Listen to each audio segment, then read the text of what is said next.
सही फरमाया आपने कि स्टेक होल्डर्स टोटली उस चीज उनकी पॉलिसी पर अमल करने को तैयार नहीं है। भारत चाहता है कि उसका अमल दखल उसी तरह से रहे जैसे कि अमेरिका का जब इंटरफेरेंस और जब उनकी प्रेजेंस उरूज पर थी तो वो रहे।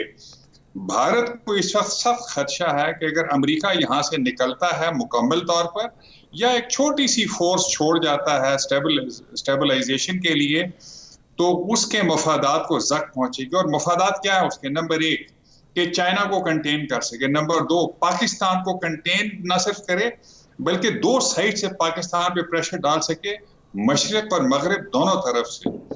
पाकिस्तान की बदरजा उत्तम मैक्सिमम कोशिश है कि भारत का असर और रसूख वहां से खत्म किया जा सके।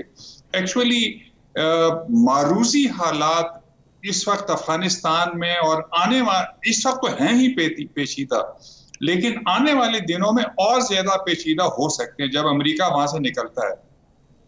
नेशनल सिक्योरिटी इंटरेस्ट जो मुख्तलिफ ममालिक के हैं, मसलन रूस क्या चाहता है कि रूस और चाइना दोनों चाहते हैं कि अमेरिका वहां से निकले, और चीन ये भी चाहता है कि स्टेबल हो, सिक्योर हो, ताकि उसको वन बेल्ट वन रोड और जो सी पैक का ऑफ कोर्स एडजंक्ट है वो चल सके और चाइना को उससे फायदा हो और उसके लिए वेस्ट एशिया की मंडियां भी खुल सकें।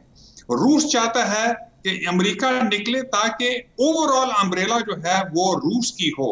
आई थिंक रूसी वजीर खारजा आज जो आर्मी चीफ से मिले हैं, कौमी सलामती के इन्हीं पेचीदा मसाइल पर उन्होंने बात की होगी कि जो खित्ते के मुल्क हैं वो इकट्ठे होके सलामती अफगानिस्तान की डिटरमिन करें। लेकिन आने वाले दिनों में क्योंकि पश्तून एक डोमिनेंट वहां पे पॉपुलेशन है और तालिबान उनको मेनली रिप्रेजेंट करते हैं, जो कि मिलिटराइज्ड हैं, क्योंकि तालिबान की बिल्कुल नहीं लगती अहले तशी के साथ जो कि ईरान से सपोर्ट लेते हैं, ताजिक के साथ नहीं लगती, उज़्बेक के साथ नहीं लगती। तो अफगानिस्तान का स्टेबल और सिक्योर होना एक बहुत मुश्किल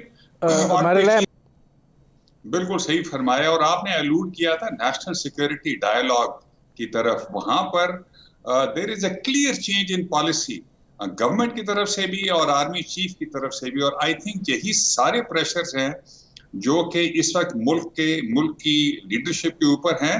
फैट एफ से हमें बहुत ज्यादा रेस्पाइट नहीं मिल रही। हम बावजूद के हम बहुत सारी कोशिशें कर चुके हैं, अभी भी हम ग्रे लिस्ट में हैं।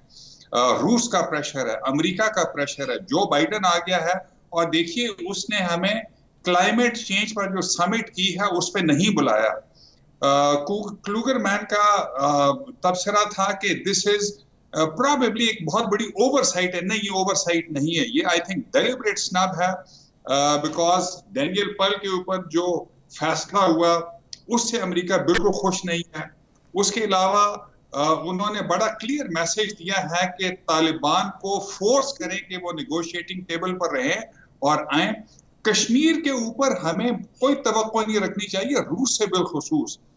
और ये खुशी की बात है कि पॉलिटिकल और मिलिट्री लीडरशिप दोनों एक पेज पर हैं इस वक्त।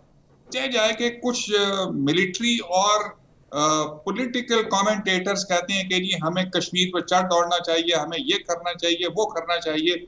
याद रखने की चीज है कि डिस्पाइट द फैक्ट कि हमारे फॉरेन ऑफिस ने led by the prime minister बहुत अच्छी मूव्स की हैं, मगर हमें एक्सेप्ट करना पड़ेगा कि हिंदुस्तान का एक्सटीरियर मनूवर या फॉरेन पॉलिसी, और ऑफ कोर्स उनके पास बैकिंग भी बहुत सारी है, उन्होंने कन्विंस कर दिया पूरी दुनिया को कि आप हमारा 370 और 35A को प्लीज मत नोट करें, आसाम में जो हम कर रहे हैं वो मत नोट करें। आप खाली नोट करें कि पाकिस्तान के खिलाफ जो एलिगेशंस हैं वो सही हैं। ये खुशी की बात है कि अब कोई भी बात नहीं कर रहा कि पाकिस्तान एपी सेंटर है टेरर का। लेकिन कश्मीर के ऊपर इस वक्त हमें कोई तवक्को नहीं रखनी चाहिए। नेशनल सिक्योरिटी डायलॉग में मेरे ख्याल में हमने सही मैसेज दिया दुनिया को कि हम अपनी इंटरनल घर को सही करने जा रहे हैं।